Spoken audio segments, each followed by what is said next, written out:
Welcome to Eleutheros Ministries.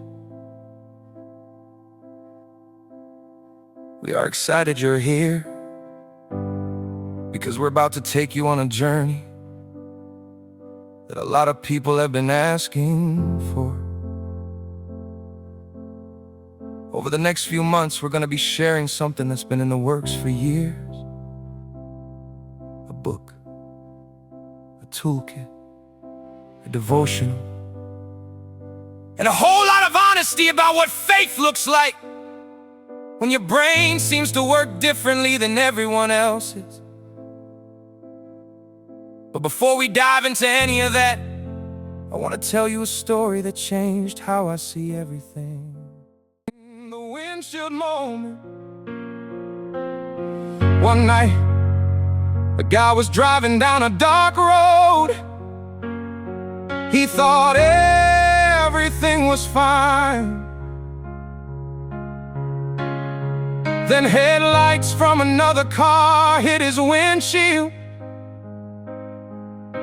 and everything changed. He said, all the dirt, all the bugs, all the grime that had built up, he had been driving through it the whole time, half blind,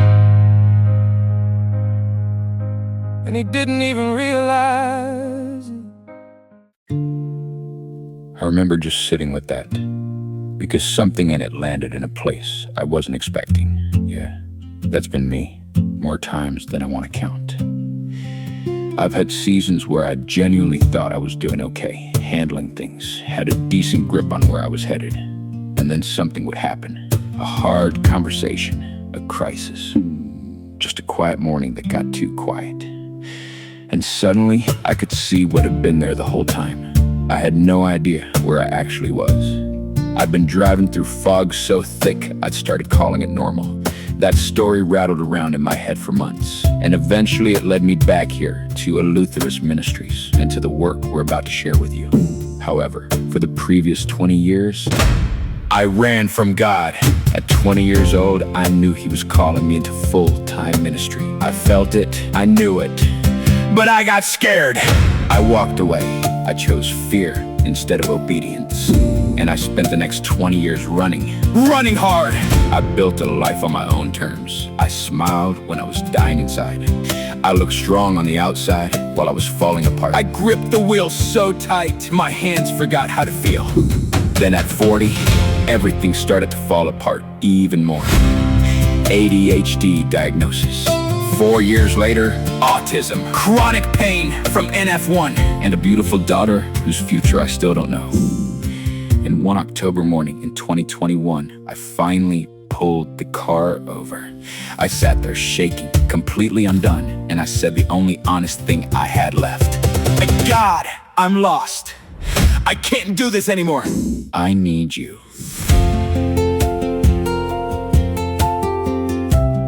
That was the beginning of the journey back.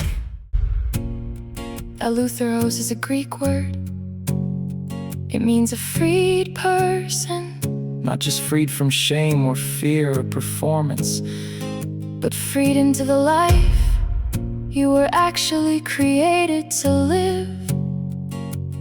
this ministry exists for people who feel invisible, for the ones who've slipped through the cracks, for the late diagnosed, the burned out, the quietly desperate. For anyone who's ever wondered if freedom is still possible for someone like them. If that's you. You're home.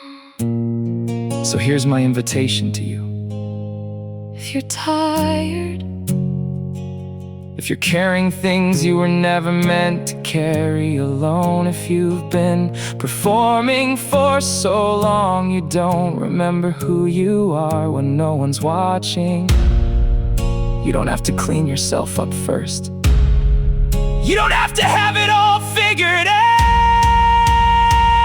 Just come as you are. The fog is real, but so is the guide. And He's never once lost you. Welcome to Eleutheros. Let's walk.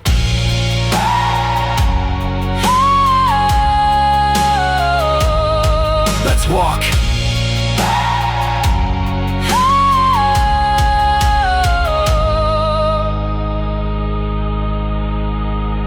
Let's walk. The full story, all 40 years of it. The undiagnosed years and the diagnosed ones, the running and the surrender. The slow, unglamorous work of rebuilding. But here's the thing. It's not just a memoir. We're releasing this as a complete package designed for neurodivergent Christians. People navigating faith with a brain that works differently than the world expects. The book, Navigated by Grace, is a journey through fog to faith. It's my story. But it's also a roadmap for anyone sitting in their own version of that parking lot moment. Anyone carrying things they didn't know they were carrying. Anyone whose brain has worked differently, and nobody ever gave them a name for it. The book releases by the end of 2026. It's the foundation for everything else we're building. But a book alone isn't enough. Real change happens through practice, through tools, through concrete, doable things you can actually implement in your actual life.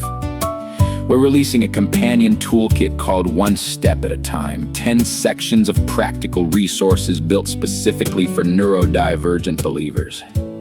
Things like how to recognize God's presence in small, ordinary moments, practices that work with your brain instead of against it, how to build community when masking has left you isolated, medication, therapy, and faith, how they actually work together, what it looks like to ask for help without shame. These aren't generic self-help tools. They're built from 5 years of lived experience. What actually works when neurodivergence is part of your daily reality. And then there's the devotional, Grace in the Fog, a 30-day devotional for neurodivergent believers. It's short, 5 to 10 minutes a day, because I know how attention actually works in a brain like ours. You don't need another commitment that demands 2 hours of silence. You need something that finds you where you are, tired, anxious, or in a real 3 a.m. panic moment. Each day includes scripture, a reflection, a practice, a prayer, and journal prompts. Some practices fit crisis moments, some fit steady seasons. You use what lands and you skip the rest. Think of it as a companion to the book. A daily practice in walking faithfully with the brain you actually have. Starting now, we're releasing regular podcasts and updates that give you insight into the book's core themes, navigating by grace in the fog, stories from the toolkit, real practices and how they work, daily devotional excerpts, behind-the-scenes conversations, and reader stories. How this work is already resonating. Here's what I want you to know. You don't need to have it together before God shows up. You don't need to be fixed or healed or fully functional. You don't need to understand your own brain. You don't need a 5-year plan. He meets you in the mess, in the fog, in the 3 a.m. panic moment, in the year where you have no idea what's coming. He meets you with just enough light for the next step. Navigated by Grace, the toolkit, and the devotional. They're all saying the same thing. You're not broken. You're not alone. And the God who created your neurodivergent brain is walking with you. Before we wrap today, I want you to hear this in the deepest way possible. You're not walking this road alone. Not now, not in the fog, not in the moments where your thoughts scatter or your energy drops out from under you, or your brain does that thing it does. The thing you've spent years trying to explain to people who never quite understood. You belong here, not because you've figured everything out, but because you're human and you're trying, and God meets people exactly there. He's not waiting for the polished version of you. He's not asking for the fixed version. He's not holding out until you become the person you think you should be. He meets you in the version you are right now. The tired one, the overwhelmed one, the hopeful one, the healing one, the one who's still figuring out how their own brain works. And he calls that version beloved. And as we move forward together, through the book, through the toolkit, through the devotional, through these conversations, I want you to feel the weight lift a little. Not because everything is suddenly easy, but because you're not carrying it by yourself anymore. This community we're building, it's for people who love Jesus and also live with a brain that doesn't always follow the script. People who've masked for years, people who've prayed for clarity and gotten fog instead. People who've wondered if they're too much or not enough. Here, you don't have to pretend. Here, you get to breathe. You're not broken. You're not alone. And the God who crafted your neurodivergent mind walks every step with you.